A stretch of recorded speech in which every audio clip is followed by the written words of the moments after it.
Hi guys, welcome to Tech Team channel. Hope you're doing well. Today I'm going to show you how to log in WhatsApp from laptop.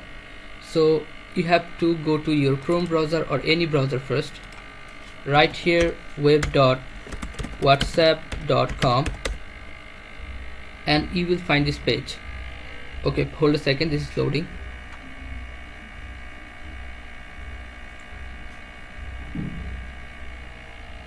Okay, you can see here a QR code. You have to scan this QR code by your WhatsApp mobile. Okay, so how you can scan this QR code? Here's the instruction. Open WhatsApp on your phone, tap menu or settings and link device, tap on a link a device, point your phone to screen to capture the code. Okay, so simple. So this is how you can log in WhatsApp from laptop.